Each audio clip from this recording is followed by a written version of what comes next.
ফেরাউন শব্দের অর্থ হচ্ছে এটা একটা রাষ্ট্রীয় পদ, যেমন প্রেসিডেন্ট, প্রাইম মিনিস্টার এবং পদ আছে। ফেরো বা ফেরাউন এটা হচ্ছে একটা রাষ্ট্রীয় পদের নাম। তো ফেরাউনের আসল নাম হচ্ছে রেমেসিস। কি নাম? রেমেসিস। রেমেসিস 1, রেমেসিস 2 এরকম করে নাম থাকে আর কি। আর যে ফেরাউনের মমিটা আমরা পেয়েছি তারও একটা নাম আছে। তার নাম হচ্ছে, আমি এনসাইক্লোপিডিয়া ব্রিটানিকা থেকে এটা পেয়েছি, তার নাম হচ্ছে মনেপ্তাহ। যে ফেরাউনের মমিটা আমরা পেয়েছি এর নাম হচ্ছে মনেপ্তাহ। তার মূল নাম, তাকে রেমেসিস বলা হতো, আর তার টাইটেল হচ্ছে ফেরো বা ফেরাউন। ঠিক আছে। এখন এই ফেরাউনদের সময় ইউসুফ আলাইহিস সালামের রেখে যাওয়া সেই যে বনু ইসরাইল, এরা আর উন্নত জীবন যাপন করতে পারলো না। তারা দাসত্বের শৃঙ্খলা আবদ্ধ হলো, তাদের উপর জুলুম নির্যাতন শুরু হতে লাগলো। এক পর্যায়ে ফেরাউন তাদেরকে ডিভাইড এন্ড রুলের মতো করে সমাজে নিপীড়িত করতে লাগলো। আর ফেরাউনের অনেক পাপ ছিল, যে পাপটা আমরা আসলে অল্প কথায় ব্যাখ্যা করতে পারবো না। এক কথায়, সে নিজেকে আল্লাহ দাবি করেছিল। তারপরে সে সমাজের মধ্যে শিরকের প্রচলন ঘটাতো। সে কন্যা সন্তানদেরকে জীবিত রাখতো, পুত্র সন্তানদেরকে হত্যা করে ফেলতো। সে সমাজের মানুষদেরকে বিভক্ত করত, দুর্বলের উপর সবলের অত্যাচার চালাতো। এবং তার একটা অহংকার ছিল, সেটা হচ্ছে সেনাবাহিনীর অহংকার। সে মনে করতো যে সে ওই সময়কার সুপার পাওয়ার, তাকে কেউ পরাজিত করতে পারবে না। ঠিক এখনকার বিশ্বের পরাশক্তিগুলোর মতোই তার দাম্ভিকতা ছিল আর কি। তো একটা কথা বলে নেই, এই ফেরাউন এবং মূসা আলাইহিস সালাম, এই ফেরাউন যখন বনু ইসরাইলকে নির্যাতন করতে লাগলো, তখন আল্লাহ পাক একজন নবী পাঠালেন, তার নাম কি? মূসা আলাইহিস সালাম। আর মূসা আলাইহিস সালাম আর ফেরাউনকে নিয়ে কুরআনুল কারীমে প্রায় 44টা সূরার মধ্যে কথা আছে। আমি হিসাব করে দেখেছি এবং আমি টুকটাক ঘাটাঘাটি করে দেখেছি যে প্রায় 44টা সূরার মধ্যে 532টা আয়াত আছে মূসা এবং ফেরাউনকে নিয়ে। কথা বুঝতে পারছেন? 532টা। কোরআনের টোটাল আয়াত কত? একদম ভুল উত্তর, 6236। 6000 কত? 236। মতবিরোধ আছে, তবে 6236টা আয়াতের পক্ষে সত্য দলিল আছে। তো এটাকে পার্সেন্টেজ দিয়ে করবেন, যারা ম্যাথমেটিক্স পারেন তারা তো খুব সহজেই পারবেন। তো পার্সেন্টেজ করলে দেখবেন যে 8.53% আয়াত মূসা এবং ফেরাউনকে নিয়ে। 100%-এর মধ্যে প্রায় 8.5 বা 9% আয়াত কাকে নিয়ে? মূসা এবং ফেরাউনকে। এমনি এমনি তো আল্লাহ পাক এই কাজটা করবেন না, নিঃসন্দেহে।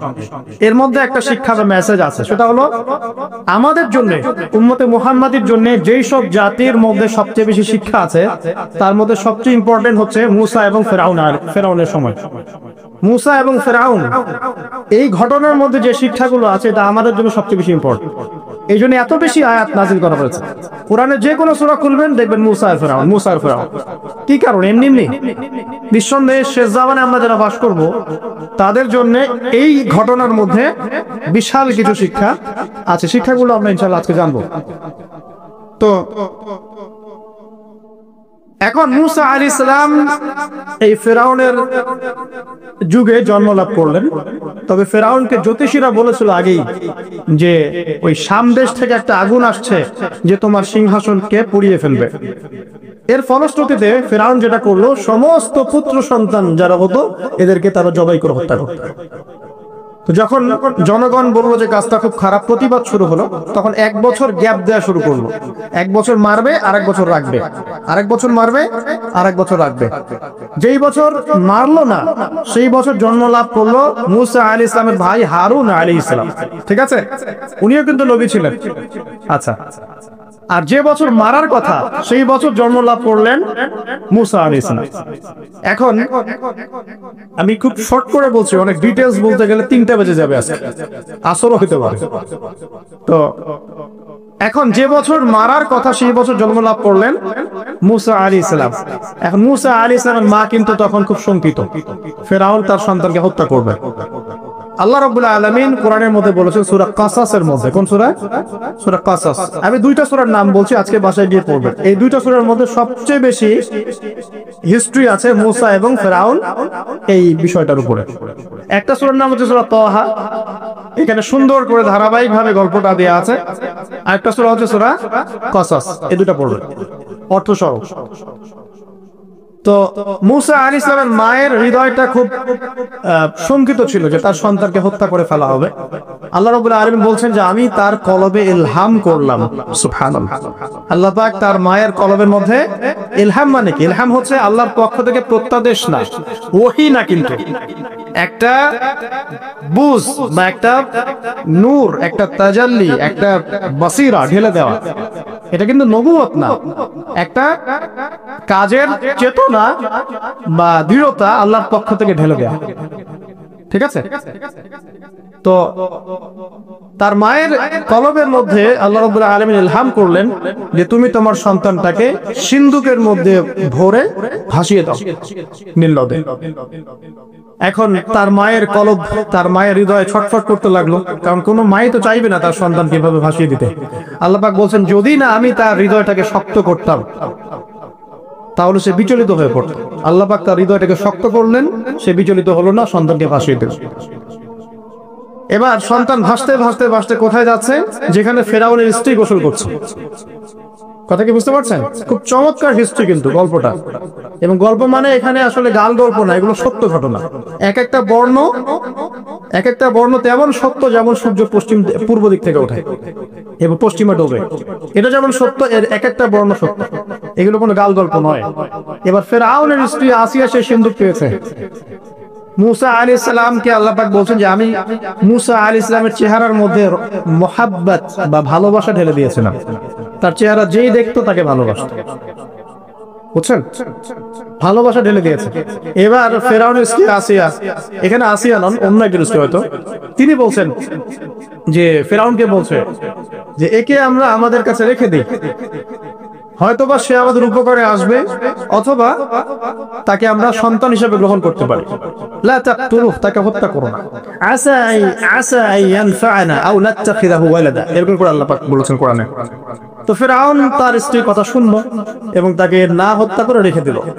আর আল্লাহ রাব্বুল আলামিনের কি কৌশল! ওয়া মাকারু ওয়া মাকারাল্লাহ, যেই মূসাকে হত্যা করার জন্য বছরের পর বছর হাজার হাজার শিশুকে হত্যা করা হয়েছে, সংখ্যাটা লাখ লাখও হতে পারে, সেই মূসা আলাইহিস সালামকে আল্লাহ পাক ফিরআউনের ঘরেই লালন পালন করতে লাগলেন। সুবহানাল্লাহ, চিন্তা করলেন?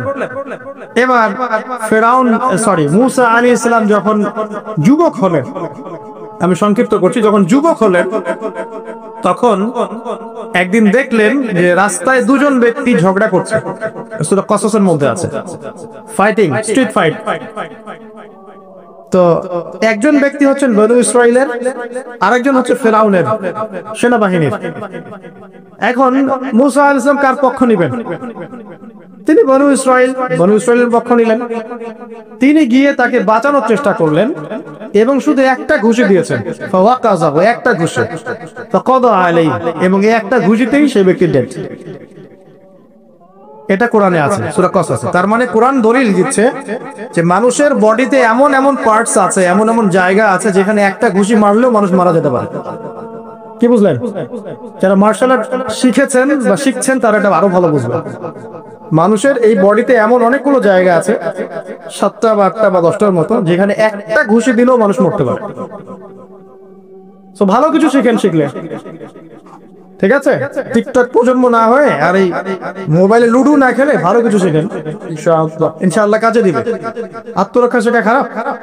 আচ্ছা, তো তবে দাড়ি টুপি নিয়ে শিখতে চান না, সমস্যা করতে পারে। তো এখন একটা ঘুষিতে সে ব্যক্তি মারা গেল। তারপরের দিন আবার দেখা গেল যে ওই ব্যক্তি যাকে তিনি বাঁচিয়েছেন সেই ব্যক্তি আর আরেকজন সেনাবাহিনীর সদস্য আবার মারামারি করছে। এবার মূসা আলাইহিস সালাম বললেন যে তুমি তো একটা বোকা মানুষ। এবার সে আবার চড়াও হতে শুরু করলো মূসা আলাইহিস সালাম, কিন্তু এবার একজন ব্যক্তি এসে তাকে বললেন যে গতকাল তুমি কিন্তু একজনকে হত্যা করেছো এক ঘুষিতে, আজকে আবার তুমি এই কাজ করতে যাচ্ছ?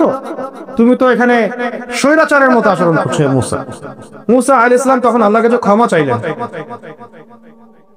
ক্ষমা চাইলেন, বললেন ইন্নাহু হাযা মিন আমালিশ শাইতান, এটা তো শয়তানের মতো কাজ, শয়তানের কাজ হয়ে গেল। রব্বিগফিরলি, আল্লাহ আমাকে মাফ করে দিন। ফাগফার আল্লাহ, আল্লাহ পাক বলেন আমি তাকে মাফ করে দিলাম। তিনি তো ইচ্ছাকৃতভাবে করেন নাই, করেছেন আনইনটেনশনালি, এটা হয়ে গেছে।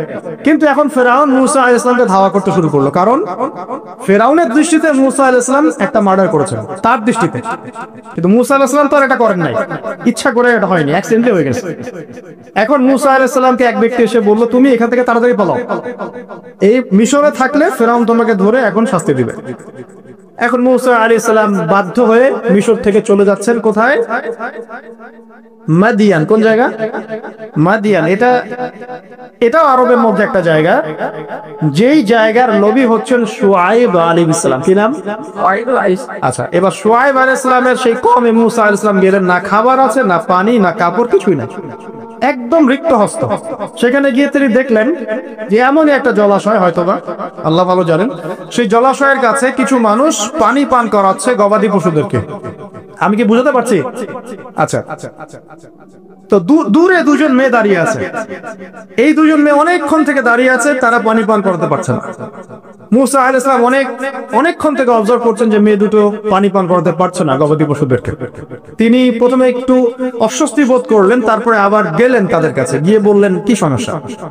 তখন সেই মেয়েরা বলল, যতক্ষণ পর্যন্ত আমার কওমের লোকের এখান থেকে সরে যায় না, ততক্ষণ আমরা পানি পান করতে পারি না, কারণ আমরা দুর্বল, মেয়ে মানুষকে টাইম দিচ্ছে না আর কি। এদিকে আমাদের বাবা অত্যন্ত বৃদ্ধ মানুষ, বাসায় পড়ে আছেন একা। তখন মূসা আলাইহিস সালাম যুবক ছিলেন এবং তিনি কিন্তু শক্তিশালী ছিলেন, কওয়িউন আমিন, বিশ্বস্ত এবং শক্তিশালী। ওই যে এক ঘুষিতে মানুষ মারা মানুষ, কি মনে করছেন? তো তিনি এবার ওই গবাদি পশুদেরকে নিয়ে এসে পানি পান করালেন। পানি পান করিয়ে তিনি একটা গাছের ছায়ায় গিয়ে বসলেন। এই প্রত্যেকটা কথা কিন্তু কোরআনে আছে, প্রতিটা কথায়। সূরা কাসাস পড়েন, সূরা তাহা পড়েন। গাছের ছায়ায় বসে তিনি একটা দোয়া করছেন, এবার হাত উঁচু করে দোয়া করছেন, রব্বি, হে আমার প্রতিপালক, ইন্নী লিমা আনজালতা ইলাইয়া মিন খায়রিন ফাকিহ। হে আল্লাহ, আপনি আমার প্রতি যে রহমত বা যে করুণা বর্ষণ করবেন, এর জন্য আমি ফকির হয়ে বসে আছি। দোয়ার ভাষাটা শুনছেন? আল্লাহ, আপনি আমার প্রতি যে করুণা বর্ষণ করবেন, আমি এর জন্য ফকির হয়ে বসে আছি। তো প্রত্যেকটা নেক কাজ করার পরে এরকম দোয়া করা সুন্নাত, দোয়া কবুল হয়ে যাবে ইনশাআল্লাহ। দোয়া সাথে সাথে কবুল হয়ে গেল।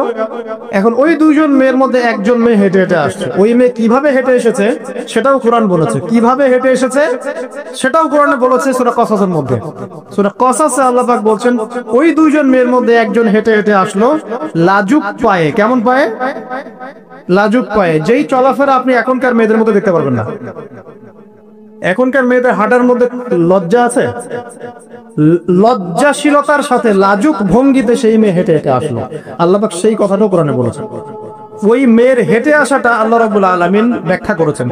সেই মেয়ে, দুইজন মেয়ের একজন মেয়ে হেঁটে হেঁটে আসছে মূসা আলাইহিস সালামের কাছে লাজুক ভঙ্গিতে, লজ্জায় মুখ নত করে, লজ্জাশীলতার সাথে এসে বলছেন যে আমার বাবা আপনাকে ডাকছে। তা বাবাকে? শুআয়ব, আমার বাবা আপনাকে ডাকছে। এবার তিনি গেলেন শুআয়ব আলাইহিস সালামের কাছে, গিয়ে তার কিসসা বা কাহিনীটা বললেন। শুআয়ব আলাইহিস সালামও কিন্তু একজন নবী এবং জবরদস্ত নবী। বলে রাখি, শুআয়ব আলাইহিস সালামের কওম সর্বপ্রথম সেই কওম যাকে ভূমিকম্প দিয়ে ধ্বংস করা হয়েছিল। সর্বপ্রথম পৃথিবীতে ভূমিকম্প দিয়ে যে কওমকে ধ্বংস করে দেওয়া হয়েছে সেটা হচ্ছে শুআয়ব আলাইহিস সালামের কওম। আর তিনটা বড় বড় ভূমিকম্প আমাদের সামনে অপেক্ষা করছে শেষ জামানায়। তিনটা হবেই, একটা পৃথিবীর পশ্চিম দিকে, একটা পৃথিবীর পূর্ব দিকে। আর পূর্ব দিক বলতে কিন্তু আমাদের দিক, Indonesia, Malaysia, Bangladesh, Pakistan, Sri Lanka, India, এই পুরো জায়গা হচ্ছে পূর্ব দিক। আর পশ্চিমা সভ্যতা তো বোঝেন, পশ্চিম কোন দিকে। আর একটা হবে পৃথিবীর মাঝখানে। মাঝখান কোনটা?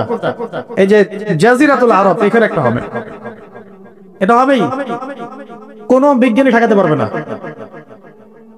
তো শুআয়ব আলাইহিস সালামের কওম সেই কওম যাকে ভূমিকম্প দিয়ে ধ্বংস করা হয়েছিল। তো এখন মূসা আলাইহিস সালাম তার কাছে গিয়ে তার ঘটনাগুলো বললেন। শুআয়ব আলাইহিস সালাম তাকে বললেন, ঠিক আছে, আমার মেয়ের একটা দাবি।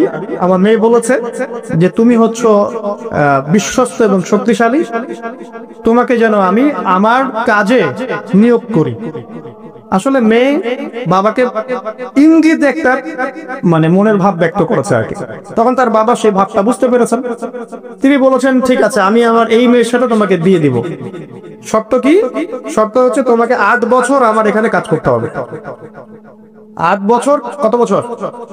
8 বছর কাজ করার বিনিময়ে আমি তোমাকে আমার মেয়ের সাথে বিয়ে দিচ্ছি, আর যদি তুমি চাও তাহলে 10 বছর পূর্ণ করতে পারো। তো মুসা আলাইহিস সালাম বলেন ঠিক আছে, আমাদের মাঝে আল্লাহ পাক সাক্ষী হিসেবে যথেষ্ট। এবার সেখানে মুসা আলাইহিস সালাম তার সংসার শুরু করলেন। 10 বছর অতিবাহিত হলো, তারপরে এখন মিশরে ফিরে যাওয়ার পালা। মুসা আলাইহিস সালাম তার স্ত্রীকে নিয়ে কোথায় যাচ্ছেন এখন? মিশর, তার হোম টাউন, ঠিক আছে, মাদারল্যান্ড। কিন্তু যাত্রা পথে তুয়া উপত্যকায় বিভিন্ন কিতাবে এসেছে তার স্ত্রীর প্রসব বেদনা শুরু হয়। তখন তিনি আগুন তালাশ করতে থাকেন। আগুন তালাশ করতে করতে আস্তে আস্তে তিনি এমন একটা জায়গার দিকে চলে যান, তুয়া উপত্যকায়, যেখানে দেখেন যে গাছের উপর আগুন জ্বলছে। এবং তখন আগুনকে ফলো করতে করতে হঠাৎ তিনি এক গায়েবী আওয়াজ শুনতে পান। আওয়াজটা হচ্ছে এমন, আমি একটু পড়ে শোনাই। আওয়াজটা হচ্ছে এমন যে ইন্নী আনা রাব্বুক ফাখলা'না আলাইক ইন্নাকা বিল ওয়াদিল মুকদ্দাস তুয়া। এই আওয়াজটা আল্লাহ পাকের। কার আওয়াজ? সুবহানাল্লাহ। আল্লাহ পাক মুসা আলাইহিস সালামের সাথে কথা বলছেন এই জায়গায়। আল্লাহ পাক বলছেন, নিশ্চয়ই আমি তোমার রব, তোমার জুতা খুলে ফেলো, কারণ তুমি একটা পবিত্র উপত্যকায় আছো। চিন্তা করতে পারেন? এবং আমি তোমাকে বাছাই করেছি হে মূসা, ফাসতামি' লিমা ইউহা, তুমি খুব মনোযোগ দিয়ে শোনো, আমি তোমার কাছে যা ওহী করছি এটা মনোযোগ দিয়ে শোনো। ইন্নানি আনাল্লাহ, নিশ্চয়ই আমি আল্লাহ। আল্লাহ বলছেন ইন্নানি আনাল্লাহ, নিশ্চয়ই আমি আল্লাহ। লা ইলাহা ইল্লা আনা, আল্লাহ বলছেন আমি ছাড়া কোনো ইলাহ নেই। ফা'বুদনি, আমার ইবাদত করো। ওয়া আকিমিস সালাতা লিযিকরি, আমার স্মরণের জন্য সালাত কায়েম করো। ইন্নাস সাআতা লাআতিয়াতুন, নিশ্চয়ই কিয়ামত অবশ্যই আসবে। আকাদু উখফিহা, আমি এটাকে গোপন রেখেছি। লিতুজজা কুল্লু নাফসিন বিমা তাসআ, যাতে করে প্রত্যেক নফসকে তার প্রতিদান দেয়া যায়। ফালা ইয়াসুদ্দান্নাকা আনহা মান লা ইউমিনু বিহা ওয়াত্তাবা'a হাওয়াহু ফাতারদা, যারা প্রবৃত্তির অনুসরণ করে তারা যেন তোমাকে এই বিষয়টার প্রতি ঈমান আনা থেকে দূরে রাখতে না পারে।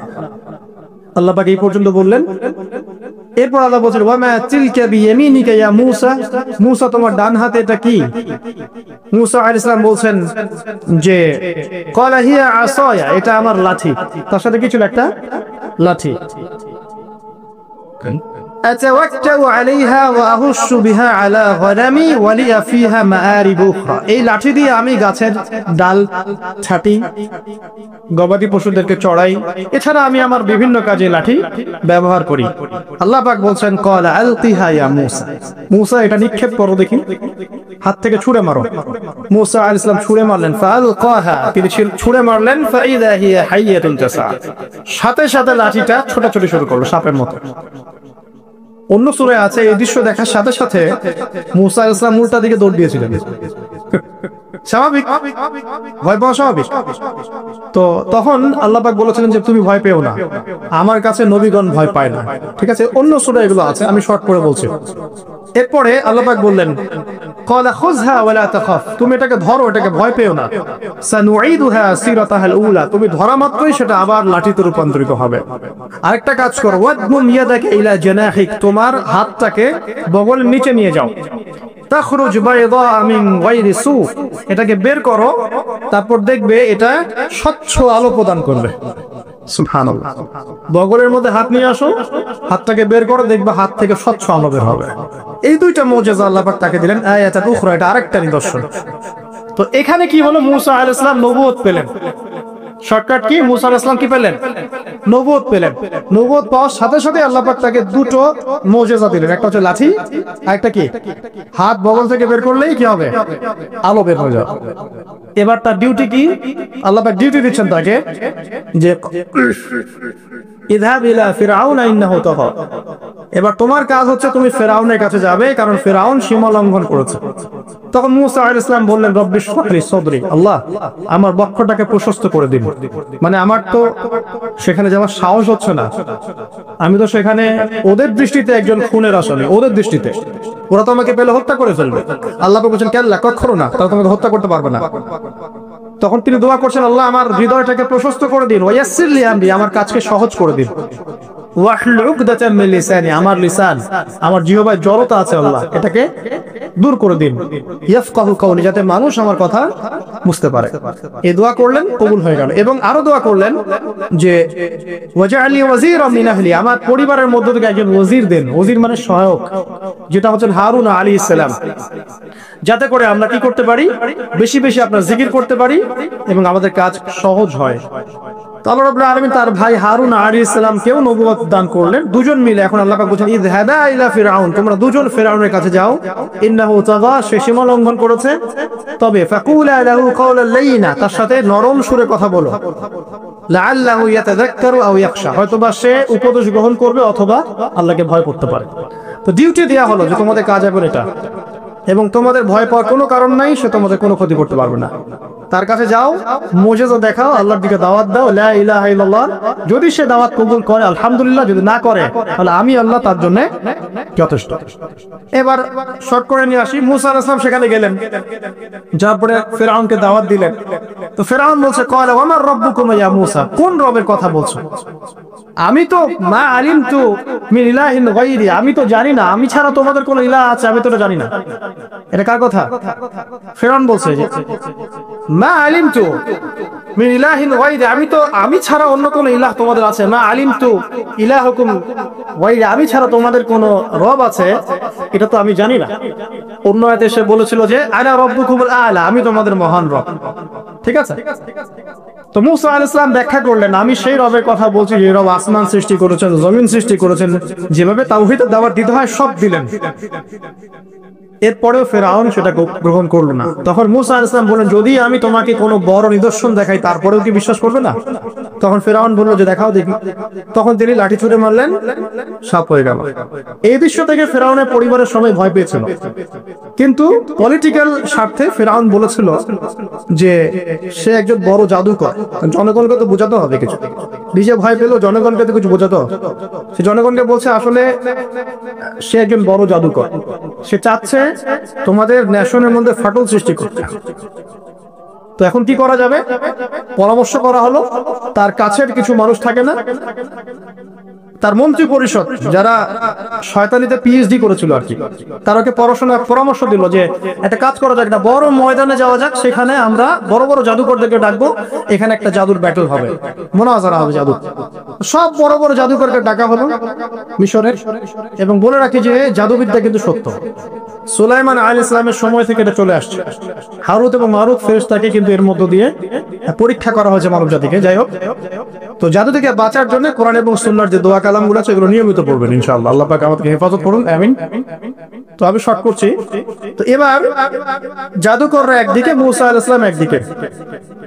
তো মুসা আলাইহিস সালামকে তারা বলছে তুমি আগে ছুঁড়ে মারবে না আমরা ছুঁড়ে মারবো। মুসা আলাইহিস সালাম বলছে বাল আলকু, তোমরা ছুঁড়ে মারো। তখন তারা যখন তাদের লাঠিগুলো ছুঁড়ে মারলো, এগুলো সাপ হয়ে গেল। এটা কি চোখের ভেলকিবাজি ছিল? আল্লাহ পাক এই জাদুটাকে বলেছেন কোরআনে সিহরুন আযীম, বড় একটা জাদু করেছিল তারা। মানে তারা জাদুবিদ্যায় খুব পারদর্শী ছিল। এখন যেমন সায়েন্সের যুগ, তখন কিন্তু জাদুবিদ্যার যুগ ছিল। ঠিক আছে? তো মুসা আলাইহিস সালাম তারপর কিছুটা ভয় পেয়ে গেলেন। আল্লাহ পাক বলেন তুমি ভয় পেও না, বরং তোমার লাঠি ছুঁড়ে মারো, ইন্নাকা আনতাল আ'লা, তুমি বিজয়ী হবে ইনশাআল্লাহ তাআলা। এরপর মুসা আলাইহিস সালাম লাঠি ছুঁড়ে মারার সাথে সাথেই তার লাঠিটা যে সাপে রূপান্তরিত হলো, এই সাপটা বাকি সব সাপকে খেয়ে ফেললো। এই দৃশ্য দেখার সাথে সাথেই ওই জাদুকর যারা ছিল, সবচেয়ে বড় বড় জাদুকর, একটা সমাজে সবচেয়ে বড় বড় জাদুকর, সাথে সাথে মুসলিম হয়ে গেল। বললো যে আমান্না বিরব্বি হারুন ওয়া মুসা, আমরা মুসা এবং হারুনের রবের প্রতি ঈমান নিয়ে আসলাম। তখন ফিরআউন বলল যে ও আচ্ছা, তাহলে ইন্নাহু কাবীরুকুম আল্লামাকুমুস সিহর, তাহলে মুসাই হচ্ছে তোমাদের লিডার, যে তোমাদেরকে জাদু শিখিয়েছে। তাহলে পলিটিক্যাল লোকজনের কথাগুলো এরকমই হয়, সত্য কখনো স্বীকার করতে যাবে না। তো তাহলে মুসাই মনে হয় তোমাদের চেয়ে বড় জাদুকর, তাহলে তোমাদের শাস্তি দিব এবার আমি। কি শাস্তি? ওই যে শুলদণ্ড দিয়ে ডান দিকের হাত বাম দিকের পা কেটে ফেলেন। চিন্তা করতে পারেন, একদিকের হাত একদিকের পা কেটে শুলদণ্ড দিয়ে ঝুলিয়ে রাখলো। তখন এই জাদুকররা আমার একটা কথা বলেছে, যেটা পড়লে আমার চোখ দিয়ে পানি পড়ে যায়। এই জাদুকররা বলেছিল যে তোমার যা ইচ্ছা তুমি তা করো, ফাকদি মা আনতা ক, তোমার যা মনে চায় তাই কর। কথাটা শুনছেন? ফাকদি মা আনতা ক, তোমার যা মনে চায় তাই করো। কিন্তু আমরা ইন্না মান্না বিরব্বি হারুন ওয়া মূসা, আমরা মূসা এবং হারুনের রবের প্রতি ঈমান এনেছি। আশা করা যায় যে আমরা এই ঈমান আনার ফলে সারা জীবন জাদুবিদ্যা চর্চা করে যে পাপ করেছি আল্লাহ পাক সব পাপ মাফ করে দিবেন ইনশাআল্লাহ। দেখেন, একটা সেজদা না করেও তারা জান্নাতে চলে গেল। দেখলেন, তারা কিন্তু নামাজ পড়তে পারে নাই, সুযোগ হয়নি, রোজা রাখতে পারে নাই, যাকাত দিতে পারে নাই, শুধু খালেস ঈমান যে না আল্লাহকে চিনেছি, আল্লাহ ছাড়া কোন ইলাহ নাই, আল্লাহ ছাড়া কাউকে পরোয়া করি না, আল্লাহই সবকিছু। তারপরে তাদেরকে ফাঁসি দেওয়া হলো, হাত পা কেটে ফেলা হলো, জান্নাত। এই ঘটনাটা পড়বে তহার মধ্যে আছে।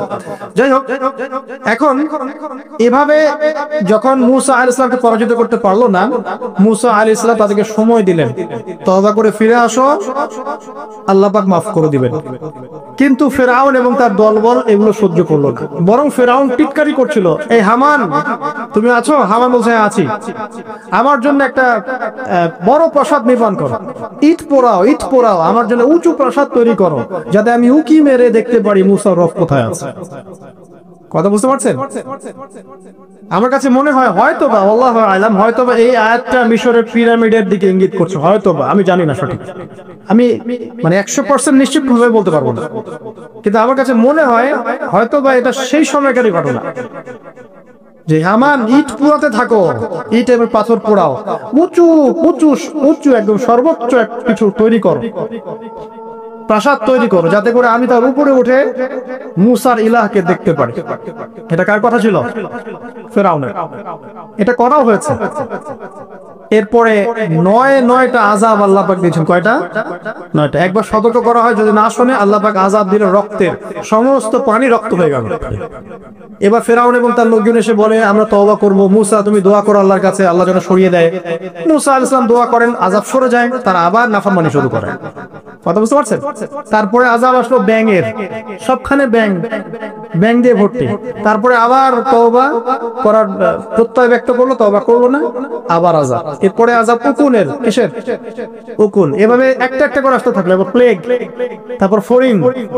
প্লেগ এমন ভাবে এসেছিল যে একদিনেই 70,000 মানুষ মারা গেছে। এভাবে 9টা আযাব আল্লাহ পাক দিলেন, কিন্তু ফেরাউন কিছুতেই ঈমান আনলো না। এবার সবশেষ পালা। সর্বশেষে মূসা আলাইহিস সালাম বললেন যে বনু ইসরাইলকে আমার সাথে যেতে দিবা কিনা সেটা বল। তো এখন যেহেতু অনেক মানুষ মারা যাচ্ছে প্লেগে, সবশেষে গিয়ে মূসা আলাইহিস সালামের কাছে ফেরাউন এবং তার এই যে হামান, কারুন, যারা ছিল, এরা নমনীয় হলো এবং বলল ঠিক আছে, তোমরা বনু ইসরাইলকে নিয়ে এখান থেকে বের হয়ে যাও, মিশরে আমরা আর কোনো আপদ চাই না, তোমরা চলে যাও এখান থেকে। এবার যখন মূসা আলাইহিস সালাম এবং বনু ইসরাইল এখান থেকে বের হয়ে যাচ্ছেন, বলা হচ্ছে তাদের সংখ্যা ছিল প্রায় 30 লক্ষ, কেউ বলেছেন 40 লক্ষ। সংখ্যাটা ফ্যাক্ট না, বনু ইসরাইলের একটা বড় কম ছিল, 10 থেকে 20% মানুষ মিশরের বনু ইসরাইল ছিল। তারা এখন বের হয়ে যাচ্ছেন রাতের অন্ধকার শেষ হয়ে ফজরের সময়। ফেরাউনের মাথায় আবার শয়তানি চাপলো, সে বলল না, এদেরকে যেতে দেওয়া যাবে না, যদি চলে যায় ওখানে গিয়ে যদি বিদ্রোহ করে আমাদের উপর হামলা করে, কি করণীয়? ফুল ফোর্স নিয়ে, তার যত সেনাবাহিনী ছিল সমস্ত সেনাবাহিনী নিয়ে ফেরাউন মূসা আলাইহিস সালাম এবং তার কওমকে ধাওয়া করা শুরু করলো পিছন থেকে। এবার মূসা আলাইহিস সালাম যাচ্ছেন, তার কওমকে সাথে নিয়ে, সামনে পড়ে গেল লোহিত সাগর। কোন সাগর? লোহিত সাগর। আর পিছনে ফেরাউনের বাহিনী। এরকম একটা অবস্থায় মূসা আলাইহিস সালামের কওমের কিছু মানুষ বলেছিল ইন্না লামুদরাকুন, হে মূসা আমরা তো ধরা পড়ে গেলাম, আমরা তখন যেতে পারবো না, সামনে সাগর, পিছনে ফেরাউন। এই সময় মূসা আলাইহিস সালাম একটা কথা বলেছিলেন, এই কথাটা যে বলতে পারবে বিপদের সময় আল্লাহ পাক তার সাথে থাকবেন ইনশাআল্লাহ। মূসা আলাইহিস সালাম বলেছেন কাল্লা, ওইরকম একটা অবস্থা তিনি বলেছেন কাল্লা, কখনো নয়। ইন্না রাব্বি মাইয়া সায়াহদিন, আমার রব আমার সাথে আছেন, তিনি আমাকে পথ দেখাবেন। কথা বুঝতে পারছেন? বাস আল্লাহ পাকের সাহায্য নেমে আসলো, তিনি বললেন লাঠি ছুঁড়ে মারো। লাঠি ছুঁড়ে মারার সাথে সাথেই একটা দুইটা না 12টা রাস্তা হয়ে গেল, পানি ভেদ করে, সাগর ভেদ করে। আর এই 12টা রাস্তা দিয়ে, এটা কোনো গাল গল্প নয়, 12টা রাস্তা দিয়ে বনু ইসরাইলের 12টা দল চলে গেল, পার হয়ে গেল। আর ফেরাউন এটা অবাক হয়ে দেখছে। এক পর্যায়ে সেও সিদ্ধান্ত নিল যে আমিও আমার ফোর্স নিয়ে ধাওয়া করব। এই যে সে নামলো লোহিত সাগরের সাথে সাথে পানি আবার আগের জায়গায়। এক মুহূর্তের মধ্যে, মানে এক দিনে পুরো ফেরাউন এবং ফেরাউনের যত সেনাবাহিনী আছে একদিনের মধ্যেই শেষ, পৃথিবী থেকে চিরবিদায়। আল্লাহ পাক এত চমৎকার করে কথাটা বলেছেন, কাম তারাকু মিন জান্নাতি ওয়া উয়ুন, তারা কতই না বড় বড় জান্নাত মানে বাগান এবং প্রশ্রবণ পার হয়ে চলে গেল। কুনুজি ওয়া মাকামিন কারীম, কত সুন্দর সুন্দর জায়গা তারা ছেড়ে দিয়ে চলে গেল এবং তারা ধাওয়া করতে লাগলো ফেরাউন মূসার বাহিনীকে। যখন তারা ডুবে গেল, ফামা বাকাত আলাইহিমুস সামাউ ওয়াল আরদ, তাদের জন্য আসমান এবং জমিনের কোন সৃষ্টি এক ফোঁটা চোখের পানিও ফেলে নাই। এটা বিস্তর দুখানের মধ্যে পাবেন, আরো বিস্তারিত আছে।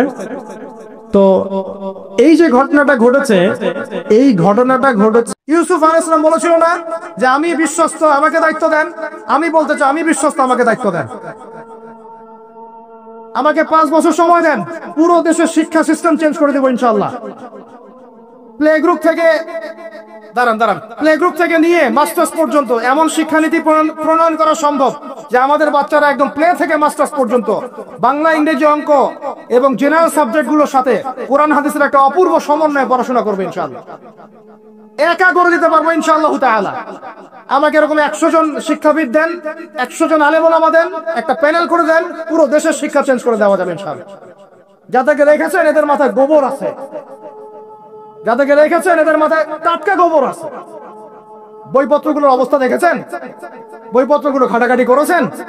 সমকামিতা প্রমোট করছে আমাদের দেশের মধ্যে, ট্রান্সজেন্ডার প্রমোট করছে আমাদের দেশের মধ্যে, আমাদের বাচ্চা কাচ্চা কচি কাঁচা বাচ্চাদেরকে শারীরিক শিক্ষার নামে যৌন শিক্ষা দিচ্ছে। এগুলো আমাদের মুসলমানদের শিক্ষা? এটা চলতে থাকলে দেখবেন অচিরেই কোনো মানুষ বাচ্চাদেরকে স্কুলে পাঠাবে না, এটা অরুচি ধরে যাবে। তখন কি হবে? কোটি কোটি স্কুল কলেজ বিশ্ববিদ্যালয়ে খা খা করে পড়ে থাকবে, কেউ পাঠাবে না ওখানে। তখন মাদ্রাসার দিকে মানুষ ঝুঁকবে আরো বেশি। আমি তো চাই, আমি তো দাবি জানাই উপরের লেভেল থেকে এমন একটা শিক্ষা ব্যবস্থা প্রণয়ন করা হোক যাতে আমার মাদ্রাসা গড়ার প্রয়োজনই না হয়। ওই সিস্টেম রাষ্ট্রীয়ভাবেই পড়ানো হবে ইনশাআল্লাহ। আপনি মালয়েশিয়ার দিকে তাকিয়ে দেখেন, আপনি এই যে ওয়েস্টার্ন কান্ট্রির মধ্যে অনেক কান্ট্রি আছে, অস্ট্রেলিয়ার মতো জায়গাতে আছে, ব্রিটেনের মতো জায়গাতে আছে, কোন কোন ক্ষেত্রে আপনি লেবাননকে দেখেন, ইয়েমেনকে দেখেন, জর্ডানকে দেখেন, কাতারকে দেখেন, সৌদি আরবিয়াকে দেখেন, অনেক কান্ট্রি আছে। ভালো কাজের তো প্রশংসা করতে দোষ নাই, দোষ আছে? এমনকি অনেক পশ্চিমা কান্ট্রিতেও একদম উপর লেভেল থেকে ইসলামিক সিলেবাস প্রণয়ন করা হয়েছে। তার মানে এমন না যে তারা সায়েন্সকে গুরুত্ব দেয় নাই, ম্যাথকে গুরুত্ব দেয় নাই, ফিজিক্স পড়ায় নাই, অ্যাস্ট্রোফিজিক্স পড়ায় নাই, ইকোনমিক্স পড়ায় নাই, বিষয়টা এমন না। তারা ফিলোসফি পর্যন্ত পড়িয়েছে। ঘাটাঘাটি করেন, অনলাইনে সব মজুদ আছে। এমন শিক্ষানীতি প্রণয়ন করা সম্ভব একদম প্লে থেকে নিয়ে মাস্টার্স পর্যন্ত। আমার ছেলে ইমামতিও করবে, এদিকে বিমানও উড়াবে ইনশাআল্লাহ। আমার মেয়ে ডাক্তারও হবে, এদিকে দেখবেন হাফেজাও হবে ইনশাআল্লাহ। একজন মুফতি সাহেব তিনি ফতোয়াও দিবেন, একই সাথে বিশ্ব অর্থনীতি সম্পর্কে জানবেন ইনশাআল্লাহ। একজন আর্মি অফিসার তিনি যেমন সামরিক ক্ষেত্রে লিডার হবেন, তেমনি দেখবেন ফিকহের কিতাব মোতালা করে ফতোয়া দিতে পারছেন ইনশাআল্লাহ। এই যুগটা এটা কোনো মানে স্বপ্নের যুগ নয়, এই যুগটা ছিল এক সময়। বেশি দিন দূরে যেতে হবে না, আপনি 200-300-400 বছর পিছনে যান, দেখবেন মুসলমানরা এমন সোনালী যুগ পার করে আসছে। অতএব এগুলো কোনো গাল গল্প করছি না আমি, এগুলো বাস্তবে রূপান্তরিত করা অবশ্যই সম্ভব, বারহাক সম্ভব, যদি এরকম কিছু মানুষের মধ্যে উদ্দীপনা থাকে, একটা সৎ সাহস থাকে, আমাদের উপর থেকে যদি একটা সহযোগিতা আসে এবং আমাদের মতো যারা ইয়াং তাদেরকে যদি মূল্যায়ন করা হয়, ইনশাল্লাহ দেখবেন বাংলার জমিন পরিবর্তন হয়ে গেছে। এই পরিবর্তন হলে দেশের জন্য কোনো খারাপের কিছু নাই, রাষ্ট্র পিছিয়ে যাবে না, রাষ্ট্র আরো এগিয়ে যাবে ইনশাআল্লাহ তাআলা। আরো ব্যাপার আছে, আপনি মালয়েশিয়ার একটা ক্লাস 10 এর বাচ্চার দিকে তাকান। ক্লাস 10 এর একটা বাচ্চা কোনোদিন মাদ্রাসায় যায়ই নাই, স্কুলে পড়েছে, কিন্ডারগার্টেনে পড়েছে, রাষ্ট্রীয় সিলেবাসে পড়েছে, মাত্র 10 থেকে 12 বছর পড়াশোনা করে ও এখন এদিকে এসএসসি এইচএসসি লেভেলেও চলে গেছে, ও লেভেল এ লেভেল পরীক্ষা দিয়েছে, এদিকে সে ইমামতি করার যোগ্যতা অর্জন করছে। এখন আমাকে বলেন ওই রাষ্ট্রটা কি পিছিয়ে গেছে? অতএব এই শিক্ষার দিকে অনেক মনোযোগ হতে হবে আমাদের সবাইকে, আল্লাহ পাক তৌফিক দান করেন। আমরা যদি এখন এগুলোর বিরুদ্ধে গঠনমূলক কথা না বলি, গঠনমূলক প্রতিবাদ না করি এবং আমাদের রাষ্ট্রপ্রধানদেরকে না বুঝাই, তাহলে অনেক দেরি হয়ে যাবে। আজকে থেকে 20 বছর আগে ইহুদি খ্রিস্টানরা পরিকল্পনা করেছিল এই টিকটক প্রজন্ম গড়ে তোলার জন্য, তারা আজকে সফল হয়েছে। এখন আমরা যদি এখন চুপ করে থাকি, আগামী 20 বছর পর আপনি দেখবেন আরেকটা প্রজন্ম আসছে, এরা মানুষকে সালাম পর্যন্ত দিবে না। দেখে নিয়েন আপনি, 20 বছর লাগবে না, 5টা বছর যাক, তারপর দেখেন কি হয়। আল্লাহ, এরা কি এখন বাসায় ঢুকে বাবা মাকে সালাম দেয়? কারণ কোন প্রতিষ্ঠান ওকে সালাম দেওয়া শিখায় নাই, স্কুলে না কলেজে না কোথাও সে সালাম দেওয়া শিখছে না। আসসালামু আলাইকুম ওয়া রাহমাতুল্লাহি ওয়া বারাকাতুহু বিশুদ্ধ করে বলতে পারছেন, বিশুদ্ধ করে বলতে হবে না? অর্থ আছে না, এর একটা তাজবিদ আছে না? এগুলো তো আমরা গুরুত্ব দিচ্ছি না। এমন প্রজন্ম গড়ে উঠেছে অলরেডি যারা এখন পিতা মাতাকে সালাম দেয় না, পিতার সাথে ঝগড়া করে, মায়ের সাথে, মায়ের গায়ে হাত তুলে, মায়ের গায়ে হাত তুলে, সম্পত্তির জন্য মাকে হত্যা করে, সম্পত্তির জন্য বাবার গায়ে হাত তোলে। ওদিক থেকে মাস্টার ডিগ্রি পাশ করে আসে ব্রিটেন থেকে, অক্সফোর্ড থেকে, কেমব্রিজ থেকে আয়শা, এদিকে প্রফেসর হয়েছে বিভিন্ন বিশ্ববিদ্যালয়ে, বাবা পড়ে আছে বৃদ্ধাশ্রমে। কতগুলো এক্সাম্পল নেবেন। এগুলো আমি কি গাল গল্প করছি? আমি কোনো গাল গল্প করতে এখানে আসি নাই, এগুলো বাস্তবতা। যদি বাহিরের চোখ দিয়ে আপনি দেখেন মনে হবে অর্থনীতি অনেক ভালো, ভিতরের চোখ দিয়ে দেখেন অর্থনীতি সুদ দিয়ে ভর্তি হয়ে গেছে, প্রত্যেক পদে পদেই সুদ।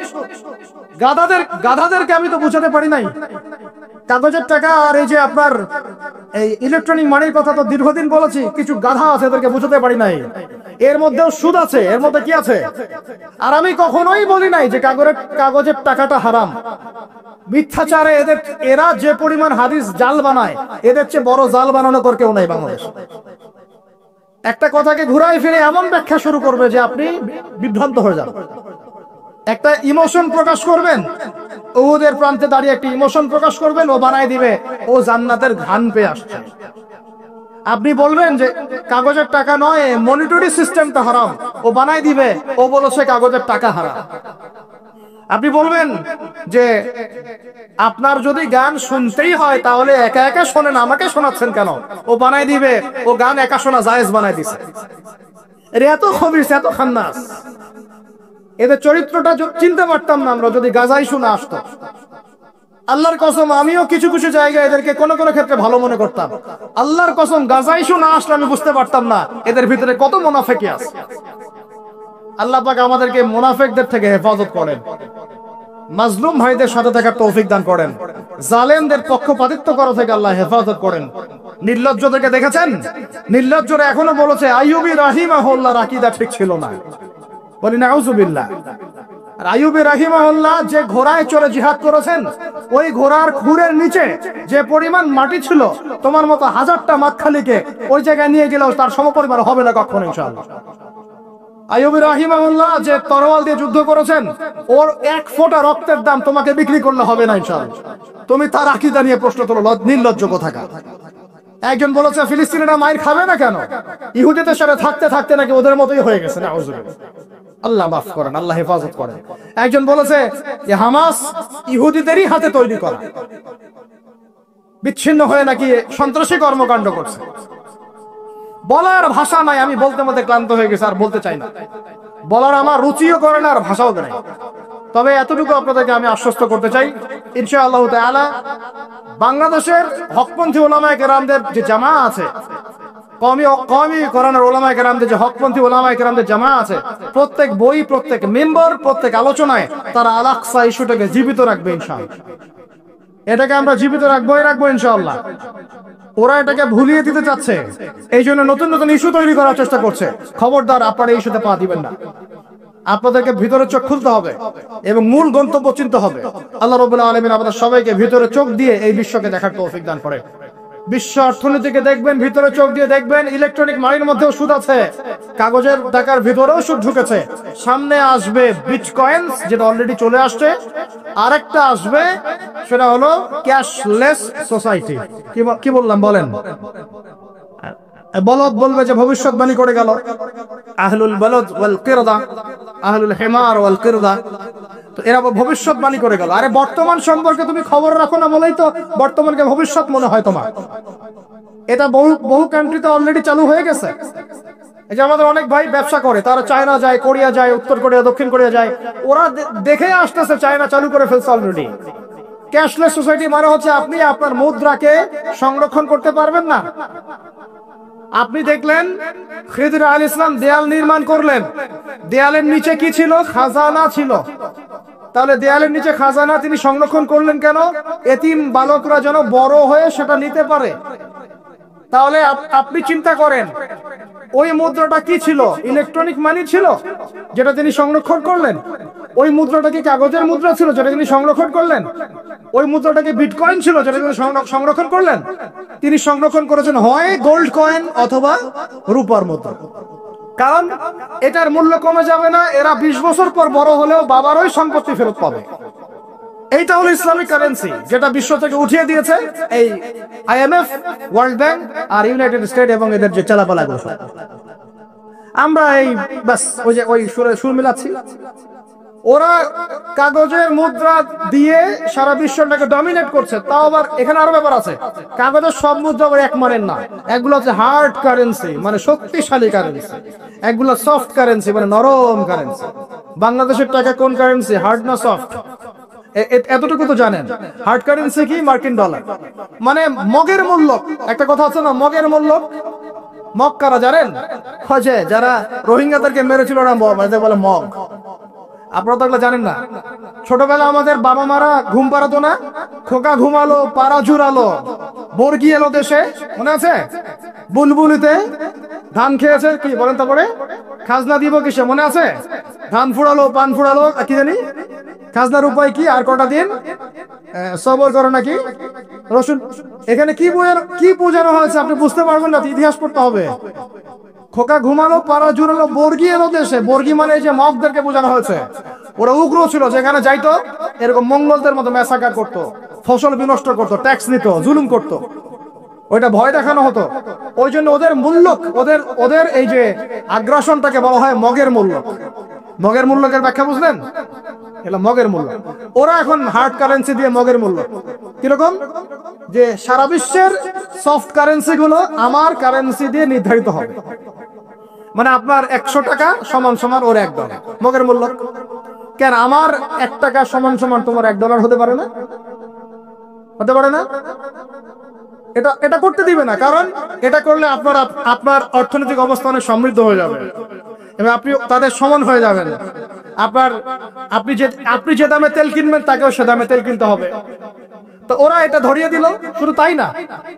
শুধু তাই না, IMF এর মাধ্যমে, ফেডারেল রিজার্ভের মাধ্যমে, ওয়ার্ল্ড ব্যাংকের মাধ্যমে তারা এটাকে আমরা দ্বিতীয় বিশ্বযুদ্ধের পরের কথা বলছেন।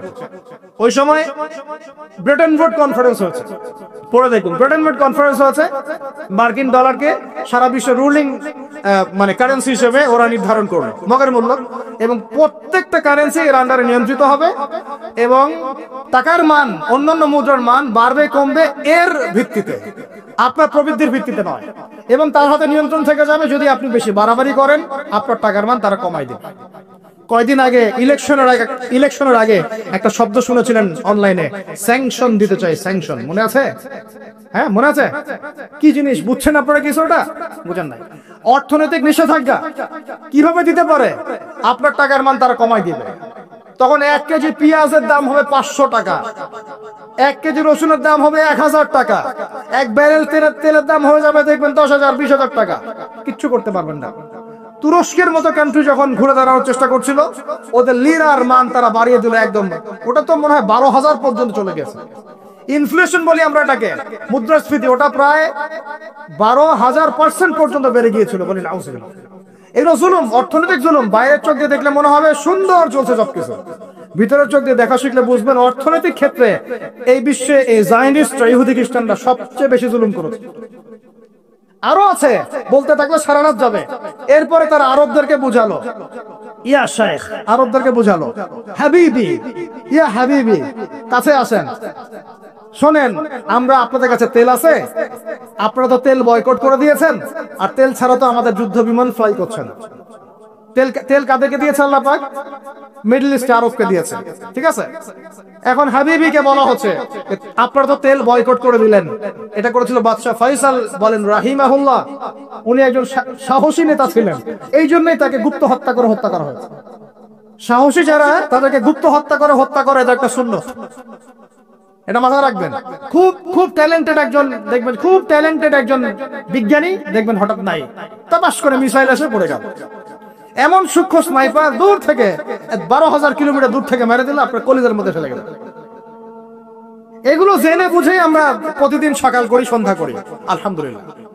কারণ অ্যাটলিস্ট আপনাকে তো জানতে হবে জেনে নেন, পরে আপনারা চিন্তা করবেন যে কিভাবে লাইফ লিড করবেন। ফাযাক্কির ইন্নামা আনতা মুযাক্কির, আপনি উপদেশ দিন, শুধু আপনি উপদেশ দাতা। লাস্তা আলাইহিম বিমুসাইতির। ফাযাক্কির ইন নাফাআতিয যিকরা সায়াযাক্কারু মা ইয়াখশা, যারা আল্লাহকে ভয় করে তারা ফিরে আসবে ইনশাআল্লাহ। তো যেটা বলছিলাম, বাদশা ফয়সাল একদম বয়কট করে দিলেন। এবার ওরা এসে বুঝাচ্ছে যে তেল ছাড়া তো আমাদের চলছে না। এদিকে ওদের ডলারের মান কমে যাচ্ছে, মুদ্রাস্ফীতি হচ্ছে, ইনফ্লেশন হচ্ছে। এখন তারা বোঝালো যে ঠিক আছে, একটা চুক্তি করা যাক। যুবকরা ভালো করে শোনেন, এগুলো জানেন না বলেই অনেক সময় আপনি সহি সহি বলে সহি ভুল পথে যাচ্ছেন ভাই। সহি পথেই যাচ্ছেন, বাট এটা সহি ভুল হয়ে যাচ্ছে। কথা বুঝতে পারছি? সহিহের আড়ালে একটা মারাত্মক জয়ীফ আর জাল আকীদা আছে। এটা আপনার সামনে সহিতে ঢেকে দেওয়া হয়েছে, বুঝতে পারতেছেন না। এই জায়গাটাকে ভালো করে বোঝেন। যখন উম্মর সাথে কেউ গাদ্দারি করে তখন সে সহি থাকে না। উম্মতের সাথে কেউ যদি গাদ্দারি করে তখন সে কি থাকে না? সহি থাকে না। এখন আসেন, আমি ধর্মতাত্ত্বিক কথা বলছি। এখানে বাদশা ফয়সাল তাকে কনভিন্স করা হলো, ঠিক আছে আমরা তেল কিনবো, আপনাদের কাছ থেকে কিনবো, আপনাদের গালফ কান্ট্রি যেগুলো আছে এদের কাছ থেকে কিনবো, তবে একটা শর্ত, আপনারা তেল বিক্রি করবেন শুধু মার্কিন ডলারে, অন্য কোন কারেন্সিতে তেল বিক্রি করতে পারবেন না। বলেন নাউজুবিল্লাহ।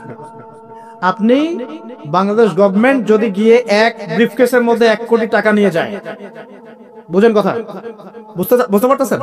1 কোটি টাকা আমাদের টাকা নিয়ে গিয়ে যদি বলে শেখ হাবিবি আমাকে তেল দাও, ওরা বলবে তেল দিতে পারবো না, খালাস, কুল্লু খালাস, এখান থেকে বের হও। কথা বুঝতে পারেন নাই? 1 কোটি কি দিবেন? টাকা, তেল দিবেন না। লিখে নেন, দিবেন না।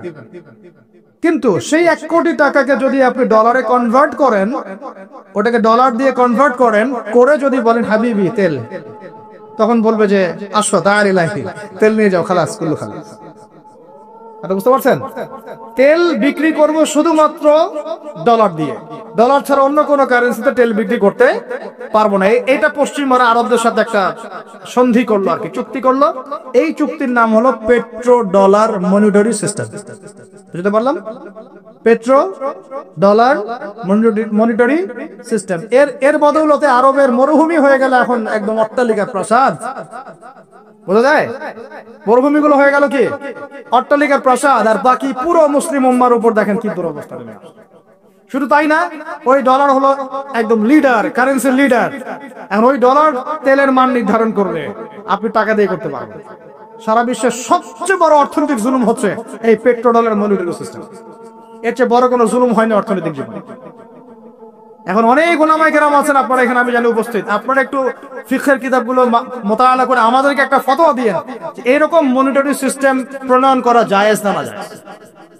এটা আপনারা চিন্তা ফতোয়া দিয়েন, আমি ফতোয়া দিতে পারবো। আমি অর্থনৈতিক ভাষায় বলতেছি যে এই মনিটরি সিস্টেমটা পুরো বিশ্ব জুলুম নিয়ে আসছে। এখন আদতে, এখন শোনেন এই অংশটুকু শোনেন, তারপরে আমি শেষের দিকে চলে আসতেছি। আদতে এতে পশ্চিমাদের লাভ কি হচ্ছে শোনেন। আমার কাছে এই যে ডলার, এটা আমি ছাপাই আমার দেশে, আমার কারখানায়। আমার খরচ হচ্ছে কাগজ, আমার খরচ হচ্ছে মেশিন, আমার খরচ হচ্ছে কালি। বোঝা যায়? বোঝা যাচ্ছে? আচ্ছা, এখন সেটা আমি বানালাম, ছাপালাম, গিয়ে আমি আরবকে দিলাম, তেল দাও। ওরা এই কাগজের টাকাটা নিল, নিয়ে রিজার্ভ করলো, করে মূল যে তেল, এই তেলটা মনে করেন তেল বা সোনা, তেল বা সোনা একই কথা, কারণ সোনার ফাংশন প্লে করছে এখন তেল। এখন তো যেহেতু গোল্ড দিনার নাই, দিরহাম নাই, এই তেলটা তারা নিয়ে ওদের দেশের আন্ডারগ্রাউন্ডে বাংকার আছে, গ্যালনকে গ্যালন তেল রিজার্ভ করতে থাকলো। এমন ভাবে রিজার্ভ করতে থাকলো যে বিগত আগামী 30 বছর যদি বিশ্বে কোনো তেল নাও থাকে, ওরা চলতে পারবে, প্লেন উড়াইতে পারবে। ওদের মিলস বন্ধ হবে না, ফ্যাক্টরি বন্ধ হবে না, ওদের ইন্টারনেট সেকশন বন্ধ হবে না, বিদ্যুৎ বন্ধ হবে না, ওদের কোনো কিছুই বন্ধ হবে না, কোনো প্রযুক্তি বন্ধ হবে না। এত তেল তারা এখন রিজার্ভ করলো কি দিয়ে? ওর দেশে ছাপানো বিনামূল্যের ডলার দিয়ে। এবং সেই ডলারটা আমরা নিলাম, নিয়ে আমরা মাশাআল্লাহ অট্টালিকা নির্মাণ করলাম, আর মনে করলাম যে মাশাআল্লাহ আমি তো খুব ধনী হয়ে গেলাম, সমৃদ্ধি অর্জন করলাম। আদতে এখানে পশ্চিমাদের সবই লাভ। আমরা বলি না জ্বালাও তাই কদু, আমরা বলি আম গেল সালাও গেল, তাই না? এখানে আমও তাদের, সালাও তাদের।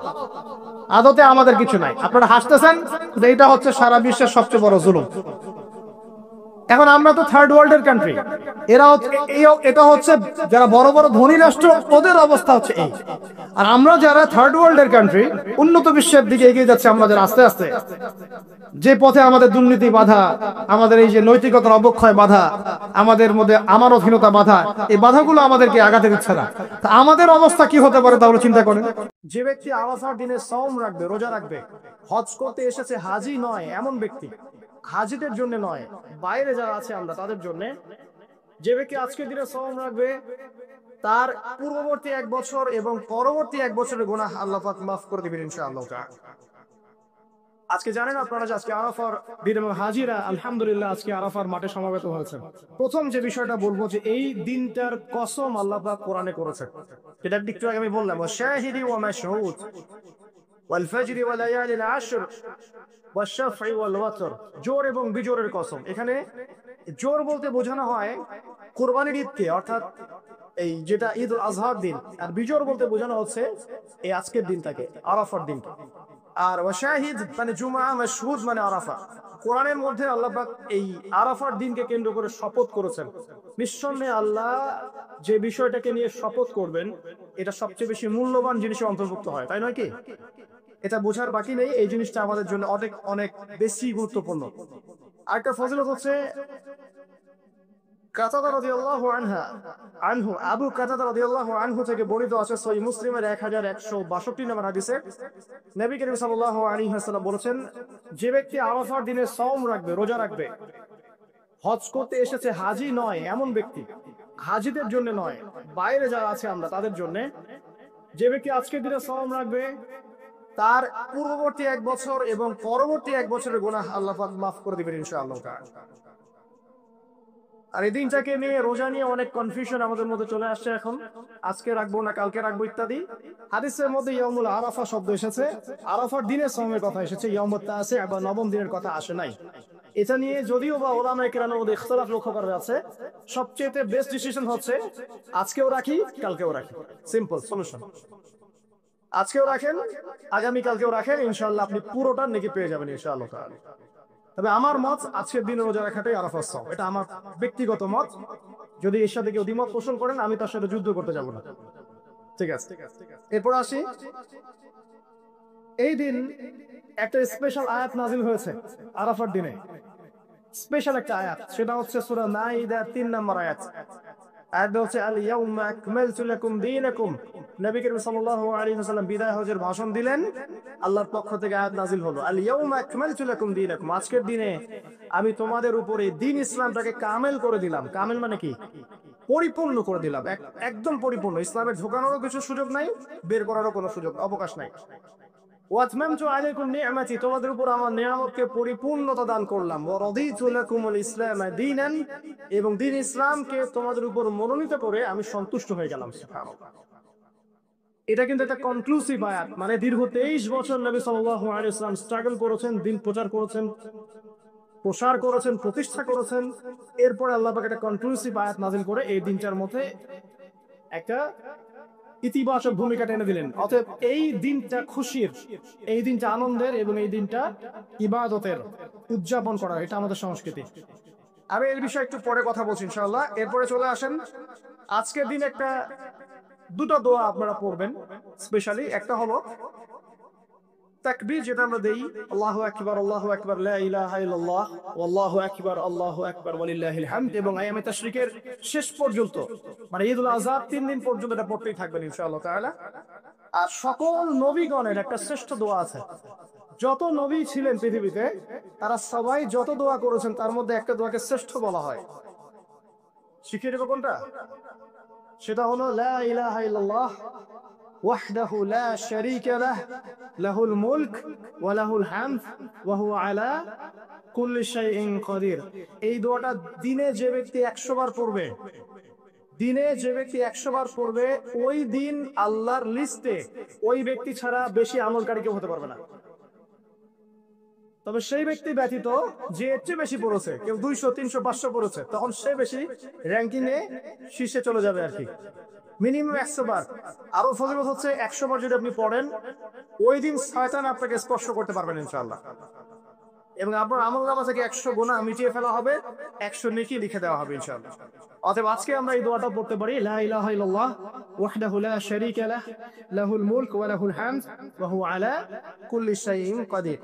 এরপরে আসেন, এই দিন একটা ফজিলত হচ্ছে, আজকের দিনটা হচ্ছে হজের দিন, হজ আকবরের দিন। আমরা অনেকেই হজটাকে তুচ্ছ মনে করি, অনেকের সামর্থ্য আছে কিন্তু হজ করতে যাই না। আছেন এমন মানুষ? দুনিয়া চাকচিক করে ব্যস্ত আছে, কিন্তু হজ ফরজ হয়ে গেছে, সেই কবে হজ করতে যাই না। মনে করি মেয়ের বিয়ে দিয়ে শেষ বয়সে যাব, তাই না? অথচ হজ করতে হয় ইয়াং বয়সে, যদি সামর্থ্য থাকে ইয়াং বয়সে হজ করতে হবে।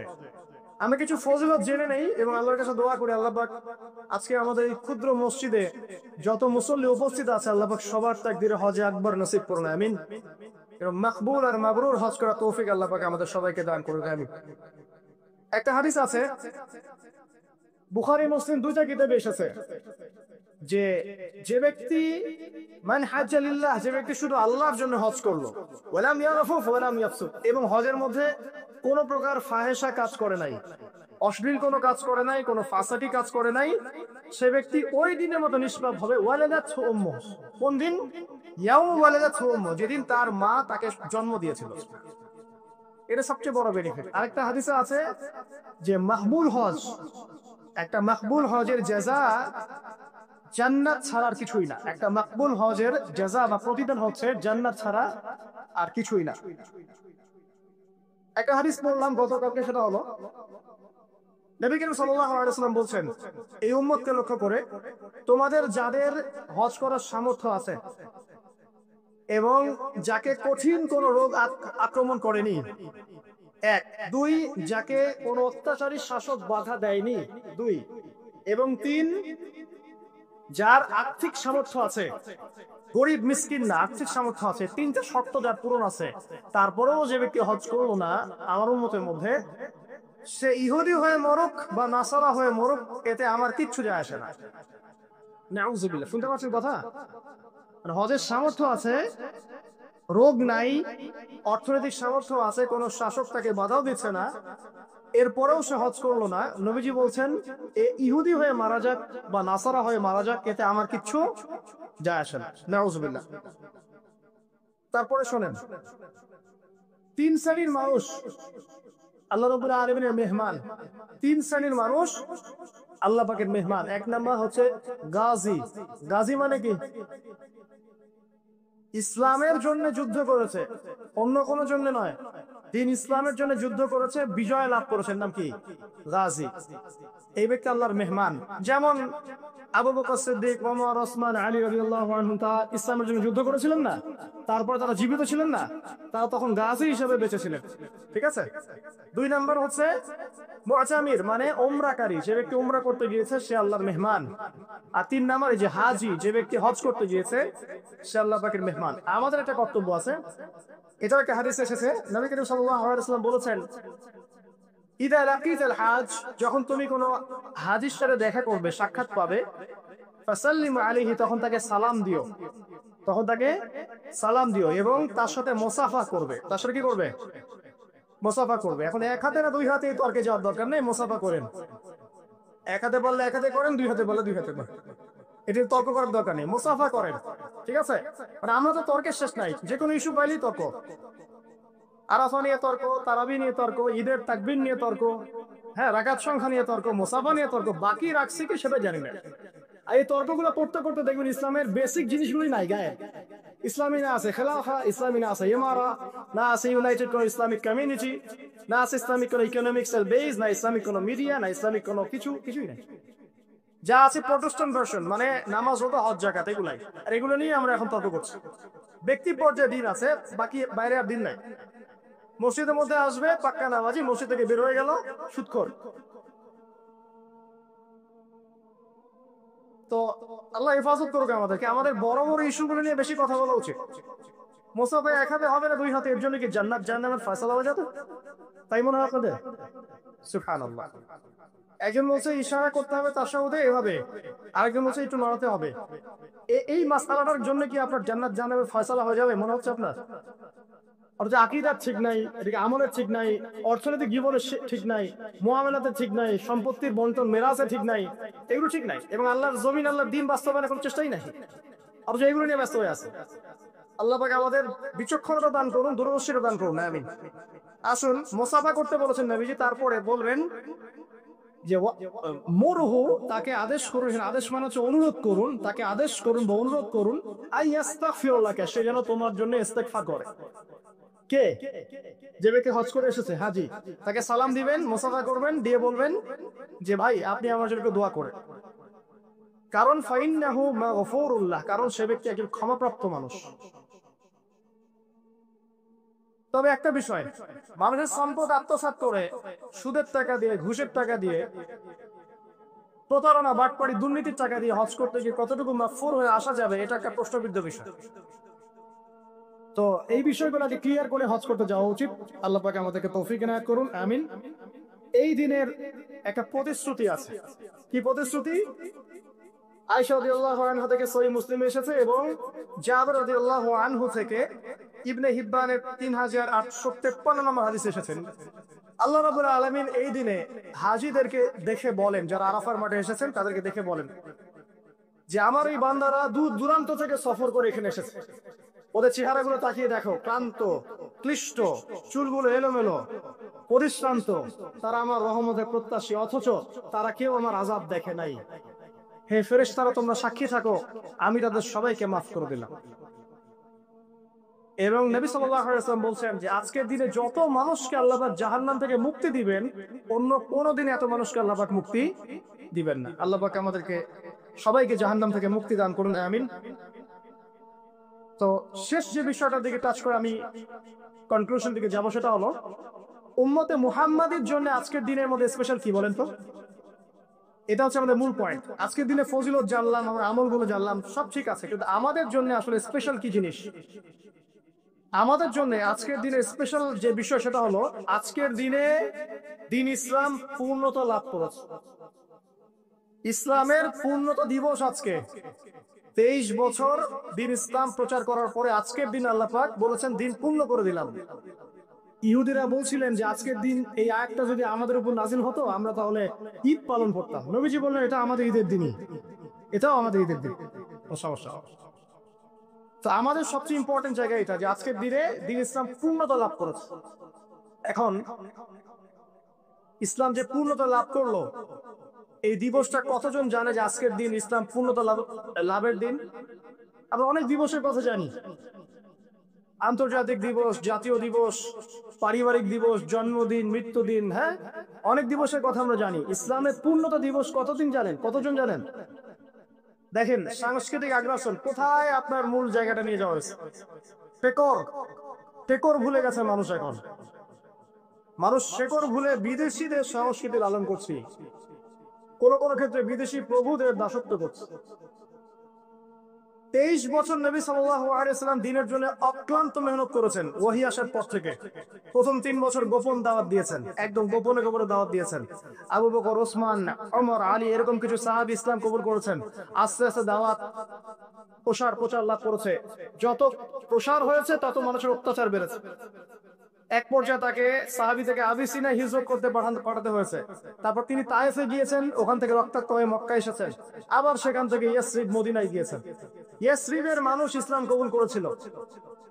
তারা নবী সাল্লাল্লাহু আলাইহি ওয়াসাল্লামকে আশ্রয় দিলেন, সাহাবীদেরকে আশ্রয় দিলেন। নবীজি সেখানে গিয়ে একটা ইসলামিক কমিউনিটি গড়লেন, মসজিদে নববী গড়লেন, সেখানে অর্থনীতি স্ট্রং করলেন, সেখানে একটা ইমারা গঠন করলেন, সেখানে একটা জামাআ গঠন হলো। এরপরে যখন মুশরিকরা তাদেরকে আক্রমণ করতে শুরু করলো, তখন বদরের যুদ্ধ হয়ে গেল। তারপর উহুদ, তারপর খন্দক, তারপর আপনার এই যে হুদাইবিয়া, খাইবার, হতে হতে চলতে থাকলো। এক পর্যায়ে পররাষ্ট্রনীতি অ্যাপ্লাই করলেন। রোমের সম্রাটকে দাওয়াত দিচ্ছেন, মিশরের মুকাউকিয়াসকে দাওয়াত দিচ্ছেন, পারস্যের খসরুকে দাওয়াত দিচ্ছেন, সব জায়গায় দাওয়াতি কাজ ছড়িয়ে পড়তে লাগলো। 23 বছর অক্লান্ত পরিশ্রম। এক পর্যায়ে এই যে শেষে, একদম জীবনের শেষ পর্যায়ে এসে তিনি বিদায় হজ করলেন। একটাই হজ করেছেন তিনি। নবী সাল্লাল্লাহু আলাইহি ওয়াসাল্লাম একটা হজই করেছেন জীবনে।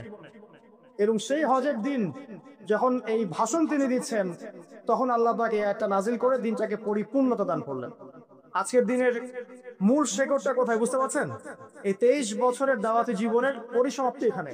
আজকের দিনের পরে আসলে পূর্ণাঙ্গ কোনো সূরা নাযিল হয়নি। সর্বশেষ নাযিল হয়েছে সূরা নাসর, ইযা জাআ নাসরুল্লাহি ওয়াল ফাতহ। এরপরে বিচ্ছিন্ন দুই একটা আয়াত নাযিল হয়েছে, কিন্তু পূর্ণাঙ্গ আর কোনো সূরা নাযিল হয়নি। আজকের দিনের পর নবী সাল্লাল্লাহু আলাইহি ওয়াসাল্লাম মাত্র 80 বা 83 দিন বেঁচে। সর্বশেষ যে কথাটা আমরা শুনবো এখন সেটা হলো নবী করিম সাল্লাল্লাহু আলাইহি ওয়াসাল্লাম আজকের এই দিনে জনগণকে উদ্দেশ্য করে কিছু কথা বলেছিলেন। এই কথাগুলো বলে তিনি আজকের হজটা শেষ করেছেন। আমরা অনেকেই এই ভাষণটা সম্পর্কে জানি না। আমরা অনেক ভাষণ নিয়ে এখন গর্ব করি।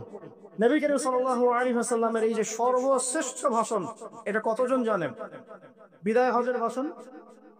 কতজন জানেন বিদায় হজের ভাষণে নবী সাল্লাল্লাহু আলাইহি ওয়াসাল্লাম কি বলেছিলেন উম্মতকে? আমরা একটু আপনাদেরকে শোনাবো, শুনি ইনশাআল্লাহ লেকচারটা শেষ করব।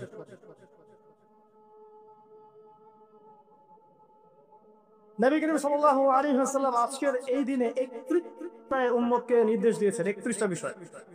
সবগুলো বলার সময় পাওয়া যাবে না, আমি কয়েকটা কথা বলছি। খুব ভালো হতো যদি আমি অ্যারাবিকটা বলার পরে বাংলাটা বলার সময় পেতাম। আমাদের 5 মিনিট সময় আছে। মানে অ্যারাবিকটার যে ভাব গাম্ভীর্যটা বাংলা আসলে আসবে না, তারপর আমি চেষ্টা করছি। নবী করিম সাল্লাল্লাহু আলাইহি ওয়াসাল্লাম সবার সামনে দাঁড়িয়ে দীর্ঘ 23 বছর অক্লান্ত পরিশ্রম করে দাওয়াতি মিশন কমপ্লিট করার পরে সবাইকে সমবেত করে একটা হজ করলেন। হজ করার পরে তিনি গুরুগম্ভীর কণ্ঠে বলছেন, হৃদয়ের সমস্ত আবেগ বের করে দিয়ে বলছেন, হে জনগণ, আইয়ুহান নাস, হে জনগণ, আমি জানি না আজকের পর তোমাদের সাথে আমি কখনো মিলিত হতে পারবো কিনা। একটু চিন্তা করেন, সাহাবীরা সামনে দাঁড়িয়ে আছেন, নবীজি দাঁড়িয়ে এই কথাটা বলছেন, হে জনগণ, আমি জানি না আজকের পরে আমি তোমাদের সাথে মিলিত হতে পারবো কিনা। অতএব যে ব্যক্তি আজকে আমার এই কথাগুলোকে স্মরণ রাখবে সে যেন অন্যের কাছে এই কথাগুলো পৌঁছে দেয়। হতে পারে যার কাছে পৌঁছে দেওয়া হচ্ছে সেই এই কথাগুলোকে বেশি সংরক্ষণ করতে পারবে। আল্লাহ পাক তার প্রতি রহম করুন যে আমার এই কথাগুলোকে অন্যের কাছে পৌঁছে দিবে। নবীজির ভাষণ। এরপর নবীজি বলছেন, জেনে রাখো নিশ্চয়ই তোমাদের পরস্পরের, মুসলিমদের পরস্পরের সম্পদ, পরস্পরের রক্ত, পরস্পরের এই যে জান মাল ইজ্জত, এগুলো একে অপরের জন্য হারাম। মুসলিমদের পরস্পরের রক্ত, পরস্পরের ইজ্জত সম্মান একে অপরের জন্য হারাম। এর হানি করা একে অপরের জন্য হারাম। ঠিক যেমন আজকের এই দিন হারাম, এই শহর হারাম, এই মাসও হারাম। নবী করিম সাল্লাল্লাহু আলাইহি ওয়াসাল্লাম বলছিলেন, জেনে রাখো 3টা বিষয়ে যেন তোমাদের অন্তর কখনো খেয়ানত না করে। 3টা বিষয়ে তোমাদের অন্তর যেন কখনো খেয়ানত না করে। 1, তোমরা যে কাজটাই করবা শুধু আল্লাহ পাকের সন্তুষ্টির জন্য করবে। তোমরা যে কাজই করবে শুধু আল্লাহর সন্তুষ্টির জন্য করবে। তোমাদের শাসক বর্গের কল্যাণ কামনা করবে। তোমাদের শাসক বর্গের কল্যাণ কামনা করবে। 3 নাম্বার, মুসলিমদের জামাতকে আঁকড়ে ধরে রাখবে। মুসলিমদের ইউনাইটেড কমিউনিটিকে আঁকড়ে ধরে থাকবে। এই 3টা বিষয় পালনের ক্ষেত্রে তোমাদের অন্তর যেন খেয়ানত না করে। এদিন সূর্য ঢলে যাওয়ার পরে নবী সাল্লাল্লাহু আলাইহি ওয়াসাল্লাম আরো বললেন, শুনে রাখো হে মানব জাতি, এটা ভালো করে শোনেন, শুনে রাখো হে মানব জাতি, নিশ্চয়ই আমি মুহাম্মদ সাল্লাল্লাহু আলাইহি ওয়াসাল্লাম জাহেলি যুগের যত কুপ্রথা আছে সমস্ত কুপ্রথাকে আমার পায়ের তলে পিষ্ট করে গেলাম। জাহেলি যুগে কি ছিল ভাই? শিরিক ছিল, সুদ ছিল, মাদক ছিল, নারীর অবমাননা ছিল, কন্যা সন্তানকে দাফন করা হতো, রক্তক্ষয়ী, হানাহানি, মারামারি, কাটাকাটি ছিল। এগুলো সবকিছুকে আমি আমার পায়ের তলে দাফন করে গেলাম। এটা কি দাফন হয়েছে? তিনি বলছেন, নিশ্চয়ই আমি জাহিলি যুগের সুদকে আমার পায়ে তলে পিষ্ট করে যাচ্ছি। সর্বপ্রথম যার সুদ আমি পিষ্ট করছি তিনি হচ্ছেন আব্বাস ইবনে আব্দুল মুত্তালিব, আমার চাচার সুদ। নিজের পরিবার থেকে দৃষ্টান্ত স্থাপন করলেন। তিনি আরো বললেন, হে উপস্থিত জনগণ, তোমরা মেয়েদের ব্যাপারে সতর্ক থাকবে এবং তোমাদের স্ত্রীদের ব্যাপারে সতর্ক থাকবে, তাদের হকের ব্যাপারে সতর্ক থাকবে, কেননা তোমরা তাদেরকে আল্লাহর কালিমার মাধ্যমে হালাল করে নিয়েছো। অতএব তাদের ব্যাপারে তোমরা সতর্ক থাকবে। তোমাদের উপর তাদের হক হচ্ছে তোমরা যা খাবে, যা পরবে, তাদেরকেও তাই খাওয়াবে, তাই পরাবে। আর তাদের উপর তোমাদের হক হচ্ছে তারা তোমাদের বিছানায় এমন কাউকে আসতে দিবে না যাদেরকে তোমরা অপছন্দ করো। নবী করিম সাল্লাল্লাহু আলাইহি ওয়াসাল্লাম আরো বলছেন এই দিন, আইয়ুহান নাস, মানব জাতি, তারাকতু ফিকুম আমরাইন, জেনে রাখো আমি তোমাদের সামনে মাত্র দুটো বস্তু ছেড়ে গেলাম। কয়টা বস্তু? লান তাদিল্লু মা তামাসসাকতু বিহিমা, তোমরা কোনোদিন পথভ্রষ্ট হবে না যতদিন এই দুটো বস্তুকে আঁকড়ে ধরে থাকবে। কিতাব আল্লাহ, আল্লাহর কিতাব, ওয়া সুন্নতি নবীহি, এবং তার নবীর সুন্নাহ। তিনি আরো বললেন, আল মুসলিম, জেনে রাখো প্রকৃত মুসলিম সে ব্যক্তি, মান সালিমাল মুসলিমুনা মিন লিসানিহি ওয়া ইয়াদিহি, যে ব্যক্তির হাত এবং জবান থেকে অন্য মুসলিম নিরাপদ থাকে সেই ব্যক্তি হচ্ছে প্রকৃত মুসলিম। আল মুহাজির, আর প্রকৃত মুহাজির সে ব্যক্তি, মান হাজারা মা নাহাল্লাহু আনহু, আল্লাহ পাক যা নিষেধ করেছেন সেখান থেকে যে দূরে থাকে সেই ব্যক্তি প্রকৃত মুহাজির, মানে হিজরতকারী। তিনি আরো বললেন, মনে রেখো আমি তোমাদের সবার আগে হাউজে কাউসারে চলে যাব, সুবহানাল্লাহ, এবং সেখানে আমি তোমাদের জন্য অপেক্ষা করতে থাকবো। অতএব শোনেন, অতএব তোমরা আমার চেহারাকে কালিমালিপ্ত করো না, মানে আমার চেহারায় কালিমালিপ্ত করো না, আমার নাম নষ্ট করে দিও না। আমি তোমাদের সংখ্যাধিক্য দেখে আল্লাহর কাছে গর্ব করব, আমাকে তোমরা অপমানিত করো না। আজকে কি আমরা তার দায়িত্ব পালন করে উম্মত হতে পেরেছি? নবীজি বলেছেন, তা আমার চেহারাকে কালিমালিপ্ত করো না। সুবহানাল্লাহ। তিনি বলছেন, ওই সময় কিছু মানুষ থেকে আমি মুক্ত হয়ে যাব, আর কিছু মানুষ আমার থেকে মুক্ত হয়ে যাবে। বলা হলো, কারা ইয়া রাসূলুল্লাহ? তিনি বলছেন, আল্লাহ পাককে আমি বলবো, ইন্নাহুম মিন্নি, হে আল্লাহ এরা আমার উম্মাহ, এরা আমার উম্মত, আমার সাহাবী। আল্লাহ পাক বলবেন, ইন্নাকা লা তাদরি মা আহদাসা বা'দাক, তুমি জানো না হে নবী, তোমার মৃত্যুর পর এই মানুষগুলো, পরবর্তী মানুষগুলো তোমার দিনের মধ্যে কত বেদাত সংযোজন করেছিল। তিনি আরো বলেছিলেন, হে জনগণ জেনে রাখো প্রত্যেক পরিবারের জন্য প্রতি বছর একটা করে পশু জবাই করার বিধান, প্রত্যেক পরিবারের জন্য, সামর্থ্যবান পরিবারের জন্য প্রত্যেক বছর একটা করে পশু জবাই করার বিধান রয়েছে।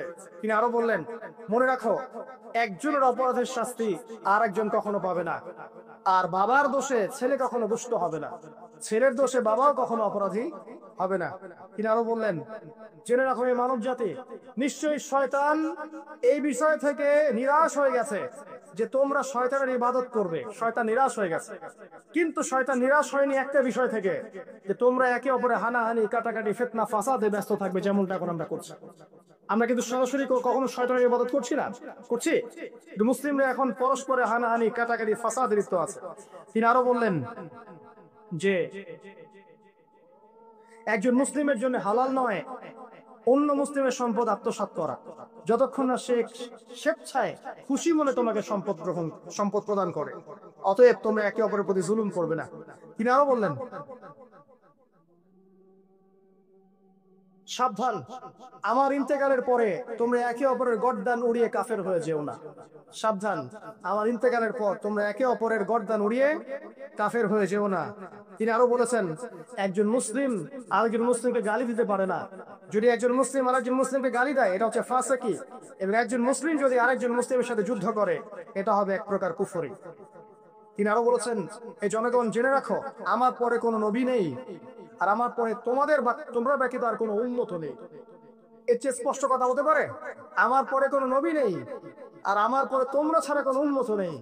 তাহলে আমরা যখন নতুন নতুন নবী বানিয়ে নিচ্ছি, কোন ক্ষেত্রে বলছি একজন ব্যক্তি ছিলেন, সে নিজে ঈসাও ছিল, সে মাহদিও ছিল, সে নবীও ছিল। নাউযুবিল্লাহ। এবং দিন দিন মানুষ এই খাতায় নাম লিখাচ্ছে। সুবহানাল্লাহ। সর্বশেষ তিনি বললেন যে যদি তোমাদের উপরে, হে মানব জাতি জেনে রাখো, যদি নাক কাটা কালো কুৎসিত কোন আমির বা শাসকও চলে আসেন, এবং সে যদি তোমাদেরকে আল্লাহর রাস্তায়, আল্লাহর কিতাব সুন্নাহ অনুযায়ী পরিচালিত করেন, তোমরা অবশ্যই তার আনুগত্য করবে, তার বিরুদ্ধে বিদ্রোহ করবে না, তার আনুগত্য করবে। জেনে রাখো, শেষে তিনি বলেন, জেনে রাখো হে মানব জাতি, আজকে থেকে কুল্লুকুম মিন আদম, তোমরা সবাই আদম সন্তান, ওয়া আদামু মিন তুরাব, আর আদম হচ্ছে মাটির সন্তান। আরবের উপর অনারবের, অনারবের উপর আরবের, সাদার উপর কালোর, কালোর উপর সাদার, লালের উপর কালোর, অথবা কালোর উপর লালের কোন রকম প্রাধান্য নাই। ইল্লা তাকওয়া, শুধু তাকওয়া ব্যতীত। যে ব্যক্তি বেশি মুত্তাকি সে আল্লাহর কাছে বেশি মর্যাদার অধিকারী হবে ইনশাআল্লাহ তাআলা। সর্বশেষ তিনি আঙ্গুলটা উঁচু করলেন, নিজের শাহাদাত আঙ্গুলি উঁচু করে আকাশের দিকে তাকালেন, এরপর জনগণের দিকে তাকালেন, তাকিয়ে বললেন যে তোমাদের ব্যাপারে, হে জনগণ, তোমাদের ব্যাপারে আমাকে আল্লাহ জিজ্ঞাসা করবেন, ফামা আনতুম কাইলুন, তোমরা ওই সময় কি বলবে আমার সম্পর্কে? তখন সাহাবীরা বললেন, আমরা বলবো যে আপনি বাল্লাগতা রিসালাতাক, আপনি আপনার রিসালাত পৌঁছে দিয়েছেন, ওয়া জামানাতাক, আপনার আমানত পূর্ণ করেছেন, ওয়া নাসাহতা উম্মাতাক, এবং আপনি আপনার উম্মতকে নসিহত করেছেন। এরপরে তিনি আকাশের দিকে তাকিয়ে বললেন, আল্লাহুম্মা ফাশহাদ, হে আল্লাহ আপনি সাক্ষী থাকেন, আল্লাহুম্মা ফাশহাদ, হে আল্লাহ আপনি সাক্ষী থাকেন, আল্লাহুম্মা ফাশহাদ, হে আল্লাহ আপনি সাক্ষী থাকেন যে আমি আমার দায়িত্ব পৌঁছে দিয়েছি। এরপরে নাজিল হলো আল ইয়াউমা আকমালতু লাকুম দীনাকুম ওয়া আতমামতু আলাইকুম নি'মাতি ওয়া রাদিতু লাকুমুল ইসলাম দীনা। এই হলো বিদায় হজ, আজকের এই আরাফার প্রেক্ষাপট। আমরা কতজন এটা নিয়ে চিন্তা করেছি? 1 মিনিট একটু বলে শেষ করি। দেখেন, শেষ ওসিয়ত যেগুলো হয় মানুষের, এটা তো হৃদয় বিদারক হয় না? বাবা ইন্তেকাল করছেন, সন্তানের জন্য ওসিয়ত করে যাচ্ছেন, মাকে দেখি, ইত্যাদি ইত্যাদি, হৃদয় বিদারক হয় না? মানুষ সারা জীবন মনে রাখে না? বাট আমরা আমাদের এই ন্যাশন, এই উম্মাহ, নবী সাল্লাল্লাহু আলাইহি ওয়াসাল্লাম উম্মাহ বলে আমরা যারা দাবি করছি, আমাদের মধ্যে বেশিরভাগ মানুষ নবী সাল্লাল্লাহু আলাইহি ওয়াসাল্লামের শেষ এই নসিহতগুলো ভুলে গেছি আমরা। নসিহতগুলোর মধ্যে সবচেয়ে ইম্পর্টেন্ট ছিল শিরক থেকে দূরে থাকা, সুদ থেকে দূরে থাকা, মুসলিম ভেদাভেদ না করা, শাসকের কল্যাণ কামনা করা, বিদ্রোহ না করে শাসককে উত্তম নসিহত করা। এবং আরেকটা হাদিসে তিনি বলেছিলেন 5 ওয়াক্ত সালাত আদায় করবে, সাওম পালন করবে, রমজান মাসে সাধ্য মতো সাদাকা করবে, মুসলিমদের জামাত আঁকড়ে ধরবে, ইনশাআল্লাহ হাসতে হাসতে জান্নাতে প্রবেশ করবে। আও কামা ক্বালা আলাইহিস সালাম।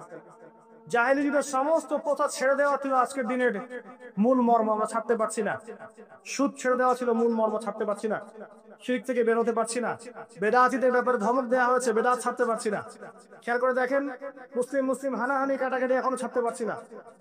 ইভেন ধর্মতাত্ত্বিক ভাবেও আমরা বহু দল এবং উপদলে বিভক্ত হয়ে গেছে, কারোর সাথে কারো ঐক্য নাই। সব মিলিয়ে নবী সাল্লাল্লাহু আলাইহি ওয়াসাল্লামের শেষ ওসিয়ত গুলো, কিতাব এবং সুন্নাহ আঁকড়ে ধরা, এটা আমরা সবাই আঁকড়ে ধরতে পারছি না। আজকের এই দিবস এই জন্যই আল্লাহ তাআলা বারবার ফিরিয়ে দেন, যাতে করে এগুলো নিয়ে আলোচনা হয়, আমরা এগুলো জানতে পারি এবং আমল করতে পারি, এই চেতনাগুলো লালন করতে পারি, নিজেরাও শিখি, পরিবারকেও শেখাই, আগামী প্রজন্মকেও শেখাই ইনশাআল্লাহ তাআলা। আশা করছি ইনশাআল্লাহ আমরা যদি নাও পারি, এক সময় এমন একটা প্রজন্ম আসবে যারা নবী সাল্লাল্লাহু আলাইহি ওয়াসাল্লামের উম্মার মতো উম্মাহ হবে ইনশাআল্লাহ। অতএব প্রিয় দিনী ভাইরা, আসুন আজকের দিন জুমার দিন, আমরা এই দিনে ইবাদত গুলো বাড়িয়ে দেই, আরাফা, সাওম এবং দোয়া, জিকির আজকার গুলো বাড়িয়ে দেই, একই সাথে আসন্ন কুরবানির প্রস্তুতি গ্রহণ করি, এবং আজকের দিনে, আরাফার এই দিনে হাজীদের সাথে আমরাও শরীক হয়ে আল্লাহর কাছে বলি যে আল্লাহু আকবার, আল্লাহু আকবার, লা ইলাহা ইল্লাল্লাহ, আল্লাহু আকবার, আল্লাহু আকবার, ওয়ালিল্লাহিল হামদ। এবং নবী করিম সাল্লাল্লাহু আলাইহি ওয়াসাল্লাম রেখে যাওয়া এই যে শেষ বাক্যগুলো, এগুলো সবার কাছে পৌঁছে দেই। যে ব্যক্তি পৌঁছাবে তার উপর আল্লাহ পাক রহম করবে ইনশাআল্লাহ।